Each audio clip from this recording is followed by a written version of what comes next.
It all started on a typical Sunday afternoon when me and my buddy Ben decided to take a drive out of town.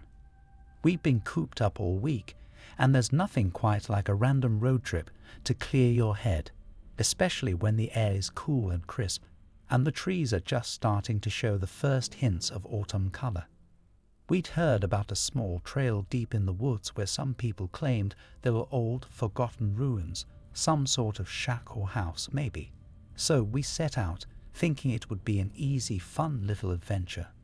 Ben, being the always curious type, insisted on taking the most unmarked path, the one where the trees were thick and the road was barely wide enough for the car. But hey, I wasn't going to argue with him. He was the one with the GPS. A few hours passed, and the deeper we got into the woods, the more secluded it felt. No other cars, no people, just the kind of silence you only find when you're miles away from civilization. The trees seemed to close in around us, casting long, eerie shadows on the road. At first, it felt peaceful, but then I started feeling something. It was hard to explain, a sort of unease, like being watched. But when I looked around, there was nothing but thick, tangled woods. We were talking, just the usual banter, when Ben suddenly slammed on the brakes. "Look at that," he said, his voice low, almost like he was trying not to disturb something. I looked ahead, my heart dropping into my stomach. Up ahead, just off the edge of the road, there was an old car. It wasn't a junker, but it was out of place. A clean, shiny black sedan, too new to be abandoned, but too out of place in the woods. The trees around it were thick, but it looked like someone had parked it there recently, or maybe just left it. "What the hell?" I muttered, peering out the window. "Let's go check it out," Ben said, his curiosity lighting up his eyes. I hesitated. Something about the car didn't sit right with me. The woods were too quiet, and the car seemed off. But Ben was already pulling the car to a stop, getting out before I could even protest. I followed reluctantly, the ground crunching under my boots as I walked toward the vehicle. The air felt heavier, like something was wrong, but I couldn't quite place it. Ben circled the car, peering inside the windows. I stood back, trying to make sense of it all. "It's empty," Ben said, his voice thick with unease. "But it's not locked." I frowned, eyes scanning the scene. The car wasn't old enough to be a relic of someone who'd just walked off into the woods. There was no sign of a struggle, no personal belongings left behind, just nothing. I didn't want to get too close, but curiosity ignored at me. Slowly, I walked around to the front of the car, stopping when I saw something that made my stomach churn. The hood was warm. I reached out, instinctively pulling my hand back when I felt the heat. It was unmistakable. The engine was still warm. It didn't make sense. There was no way someone had just parked this car here and walked away, especially with the engine still running, or at least not long since it had been off. "Ben," I said, my voice tight, "something's not right." He didn't respond, his eyes locked on the car, his expression tense. It was like he was starting to feel it too, the same weight in the air, the creeping sense that something was very wrong. Then the sound, a small, almost imperceptible rustle behind us. I spun around, but saw nothing, just the trees darkening with the impending dusk. Ben was already moving toward the back of the car. "Let's take a look in the trunk. Maybe there's something in there, some clue." My heart raced. I didn't want to open the trunk. It felt like we were disturbing something, like opening it would unleash whatever dark presence had been lurking in the woods. But Ben, ever the adventurer, wasn't waiting for my approval. He grabbed the handle and yanked. The trunk popped open. What we saw inside made my blood run cold.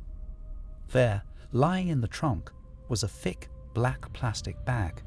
It was oddly swollen, like something, or someone, was inside. Ben didn't hesitate. He grabbed the bag with both hands, lifting it slightly before stopping, his face draining of color. "No way," he whispered. But it was too late. We had already opened the door to something we should have left alone. The air around us grew heavier, and a shiver ran down my spine. The woods were silent now, too silent, like the trees themselves were waiting, watching. I couldn't take it anymore. I turned to Ben, my voice barely a whisper.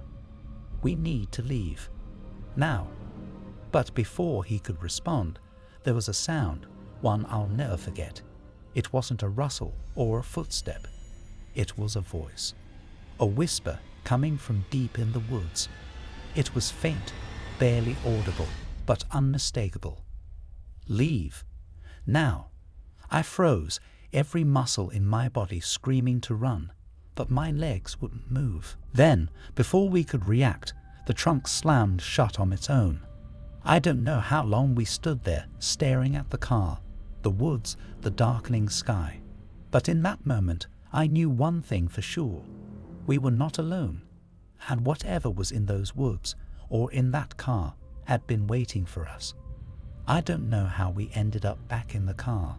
1 second, I was frozen in place, staring at the car and listening to the whisper echoing in my head, and the next, Ben was dragging me by the arm, pulling me back toward the vehicle. His grip was tight, his knuckles white, and I could see the same fear in his eyes that I felt in my gut. "Drive." "Now," Ben said, his voice raw, like he was barely holding it together. I didn't need to be told twice. We jumped into the car, and I slammed the engine to life. The car roared, a sound that felt almost too loud in the stillness of the woods, but I didn't care. I wasn't about to sit around and figure out what was watching us. I pressed my foot down on the gas and jerked the car forward. The road we'd come in on wasn't a real road at all, just a narrow dirt path barely wide enough for the car to fit. I couldn't make out much ahead of me, but I could feel the dark weight pressing in on us from all sides. The trees seemed to lean in closer, their twisted branches reaching out like hands trying to grab us, pulling us back. The silence was suffocating. It was as if the woods themselves were holding their breath, waiting for something to happen. I could feel Ben's eyes on me, but I didn't dare look over at him. My hands gripped the steering wheel so tight, my knuckles hurt. The only thing I could hear was the sound of the tires kicking up gravel and the thrum of the engine as we pushed deeper into the woods. But then I heard something else. A soft, slow thump. It came from the back of the car. My heart skipped a beat. I could feel the hairs on the back of my neck stand up. "Ben," I whispered, my voice trembling. "Did you hear that?" He didn't answer. I could tell he was just as freaked out as I was, but I didn't want to say it aloud. I didn't want to acknowledge the possibility that we weren't alone in the car. The thumping continued, steady, relentless, like something, or someone, was pounding from inside the trunk, trying to break free. I didn't dare look back, but I could feel my mind racing, my pulse hammering in my ears. The trees outside the car began to blur as I sped up, trying to escape, but it felt like the road was getting narrower, the way out getting farther away. Then a new sound. A scraping, like nails on metal, sharp and high-pitched, sending a wave of dread through me. I couldn't take it anymore. I slammed the brake, stopping the car abruptly, throwing us both forward into the seat belts. My breath was shallow, my hands slick with sweat as I sat frozen behind the wheel. "Ben," I said again, my voice barely a whisper. "What the hell is going on?"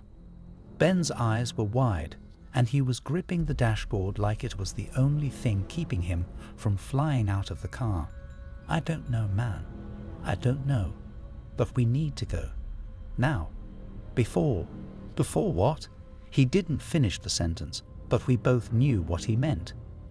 We had to get out of the woods. I turned the key to start the engine again, but it sputtered. I tried again. Nothing. The car just wouldn't start. "What the hell?"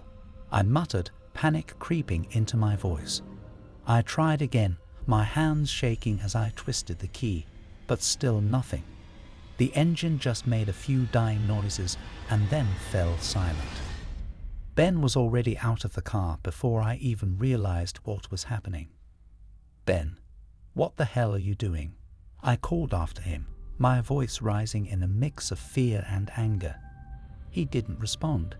He was already walking toward the back of the car, his head bent low, like he was listening for something.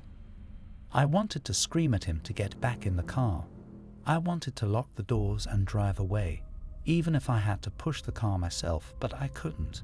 Something in me felt paralyzed, like I was stuck in a nightmare I couldn't escape.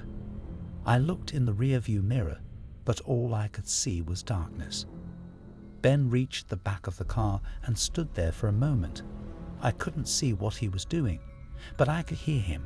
His breath was ragged, sharp as he whispered, "No, no, this isn't right." Then he stopped. Everything went completely still. I didn't hear anything.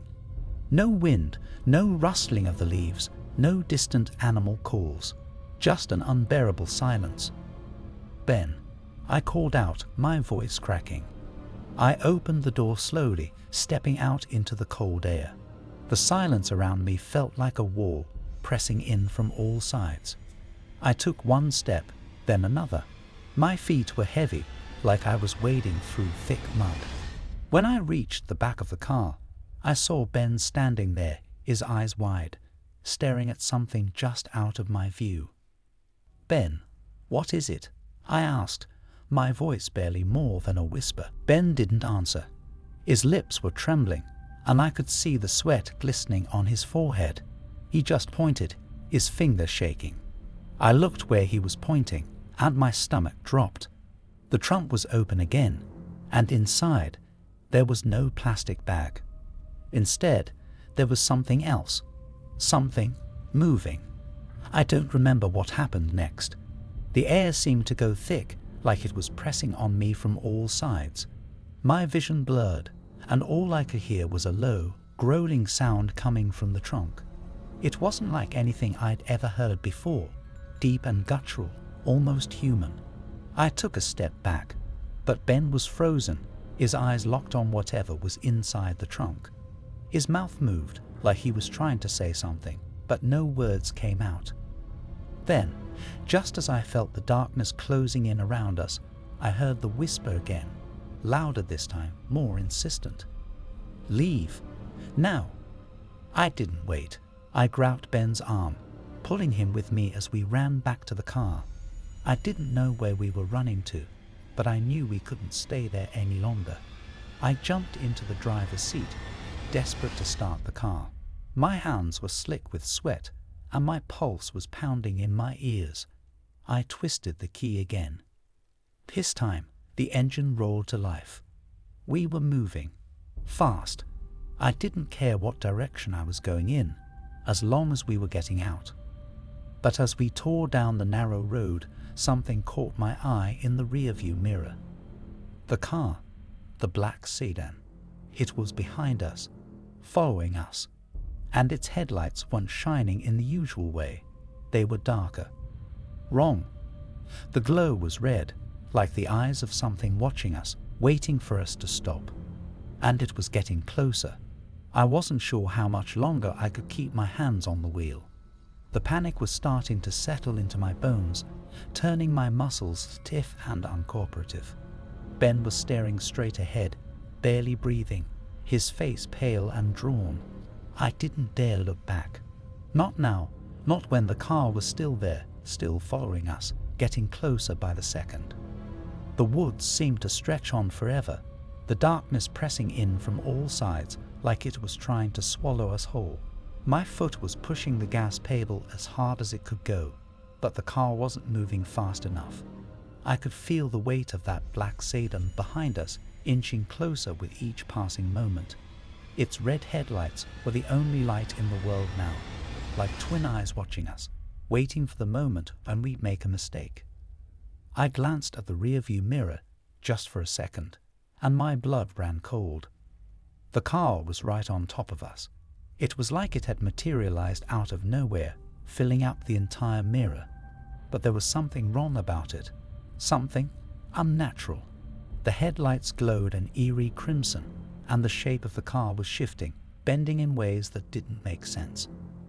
"What the hell?" I muttered, my voice hoarse. Ben's voice cracked as he spoke, a whisper of sheer terror. It's not just a car." I didn't need to ask what he meant. I could feel it, too. The air in the car was thickening, growing heavier, like the very atmosphere was suffocating us.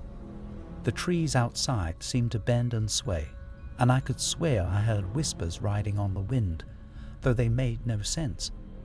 It was like we were trapped in a nightmare, and the only way out was to keep driving.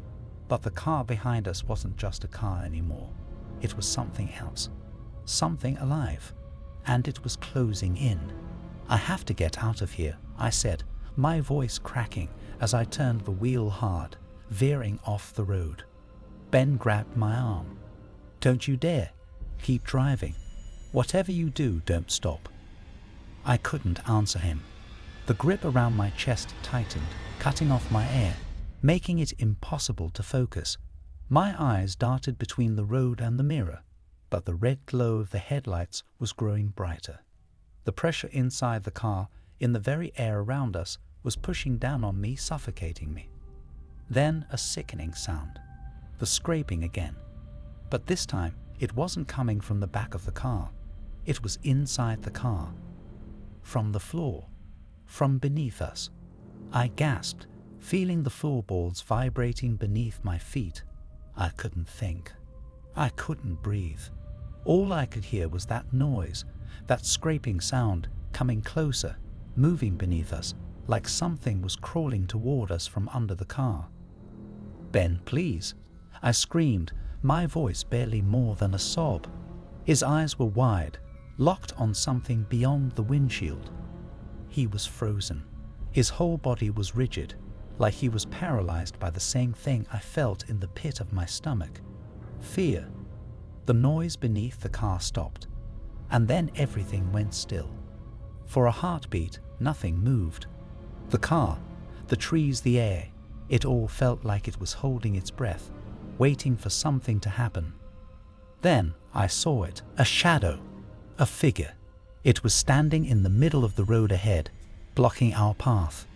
It was tall, impossibly tall, and its shape was too dark to make out fully, but I could see its eyes, glowing red, like the headlights, two bloodshot eyes that seemed to burn into my soul.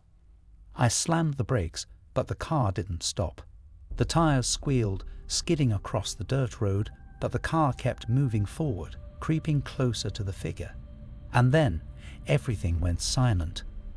The car, the engine, the road, the air, they were all gone.